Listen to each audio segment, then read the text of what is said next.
এসে গেল পিকনিকের দিন। 25শে ডিসেম্বর থেকে 1লা জানুয়ারি এবং শীতের রবিবারগুলো এবং ছুটির দিনগুলো, শনিবারগুলো হয়তো অনেকেই পিকনিক করবেন। পিকনিকে একটা অলিখিত নিয়ম হয়ে গেছে, ডিজে বাজাতে বাজাতে যাওয়া। আরেকটা সমস্যা কি? আরেকটা সমস্যা হচ্ছে মদ। পিকনিক হয়ে যাওয়ার পর মদের বোতল ছড়িয়ে থাকবে এদিক সেদিক। মদের নেশাটা একটা সাংঘাতিক জায়গায় পৌঁছে গেল আমাদের দেশে। খুব আশ্চর্যের কথা, এরকম বলা হয় যে আবগারি দপ্তর থেকে আমাদের রাজস্বের একটা খুব বড় অংশ ওঠে। মানুষ মদ খায়, সকলে যে হিসেব করে পরিমিতভাবে মদ্যপান করেন তা নয়। মদ্যপানের যে কুফল সেটা নানাভাবে আলোচনা হলেও আমরা কিন্তু দেখতে পাচ্ছি যে মদের নেশা সাংঘাতিকভাবে বাড়ছে। ভোটের সময় আমি দেখেছি যে যেখানে বেআইনি মদ বিক্রি হয়, বেআইনি মদ তৈরি হয়, সরকারি কর্মচারীরা গিয়ে সেসব জায়গায় গিয়ে কিছু ভাঙচুর করে।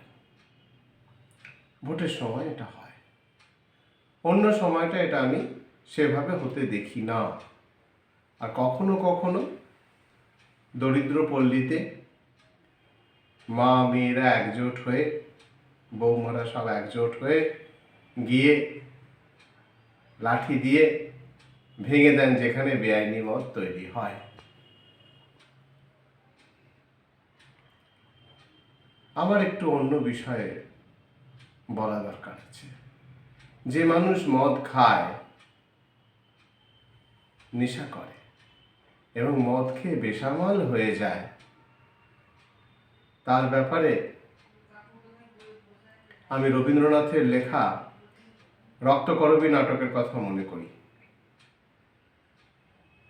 রক্তকরবী নাটকের এটা শতবর্ষ। 1925 সালে বাংলায় রক্তকরবী বেরিয়েছিল। তার আগে 1924-এ এর ইংরেজি অনুবাদটা বেরিয়েছিল।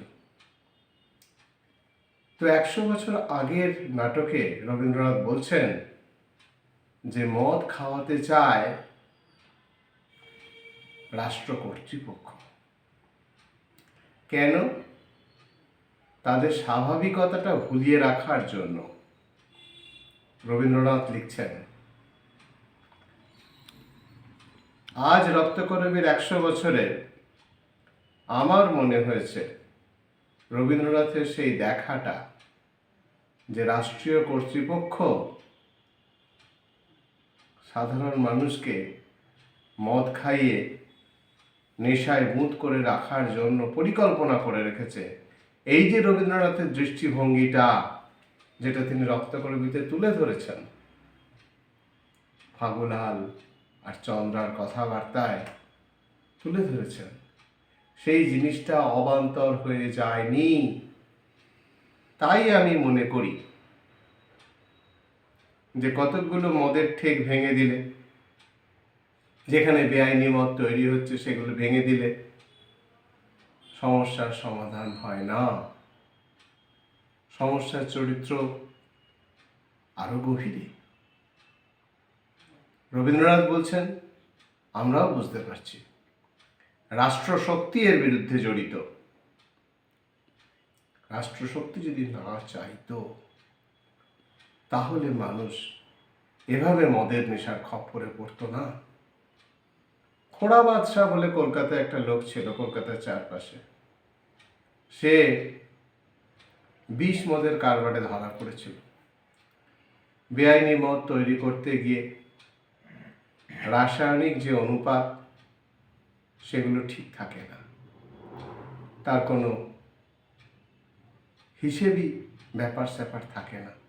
তাই অনেক সময় বিষাক্ত রাসায়নিক মিশে যায় এবং খোঁড়া বাদশার সেই বিষ মদের কারবার থেকে অনেক মানুষের ক্ষতি হয়ে গিয়েছিল। আমাদের এটা লক্ষ্য করা দরকার যে খোঁড়া বাদশার যে ঠিক কি শাস্তি হলো, কতটুকু হলো, তা কিন্তু আমাদের কাছে খুব স্পষ্ট নয়। ফাঁসি যে হয়নি সেটা আমি জানি। মানুষকে যারা ঠকায় আমাদের দেশে সাধারণত তাদের ফাঁসি হতে আমি দেখিনি। সুদীপ্ত সেনের ফাঁসি হতে আমি দেখিনি, খোঁড়া বাচ্চারও ফাঁসি হয়নি। এই যে পরিস্থিতিটা, এখান থেকে বোঝা যায় যে রাষ্ট্র ব্যবস্থা মদের বিরুদ্ধে ঠিক ঠিক ব্যবস্থা নেবে, এটা আমাদের সময়ে একটা অলীক কল্পনা। কেননা রাষ্ট্র ব্যবস্থা চায় মানুষ মদের নেশায় ডুবে থাকুক, মানুষ ধর্ম খেলায় ডুবে থাকুক, তাকে মন্দির করে দাও, সে সেখানে গিয়ে ব্যস্ত থাকবে। গবেষণাগার দরকার নেই, বিদ্যায়তন দরকার নেই। মন্দির কি বড়, কি মেজ, কি সেজ, নানান সাইজের কর্তারা এই ধর্ম খেলায় মেতে আছেন, আর মদে সবাই একমত। আর কি, আর হচ্ছে যুদ্ধ খেলা, সেটা রবীন্দ্রনাথ রক্তকরবী নাটকে এভাবে দেখাচ্ছেন। অস্ত্রাগার, মন্দির আর মদের ভাঁড়ার একসাথে। আজ রক্তকরবী নাটকের 100 বছর, 1925-এ বেরিয়েছিল, আজ 2025, 100 বছর। 100 বছরেও আমার মনে হয় না জিনিসটা খুব একটা বদলেছে। মদ যদি আপনি বন্ধ করে দেন, মানুষ নেশার নানা রকম উপায় খুঁজে নেবে। আমি জানি কাশির সিরাপ দিয়ে নেশা করা যায়, নানা রকম ট্যাবলেট দিয়ে নেশা করা যায়, জুতোর কালি দিয়ে নেশা করা যায়, ডেনড্রাইট দিয়ে নেশা করতে আমি দেখেছি।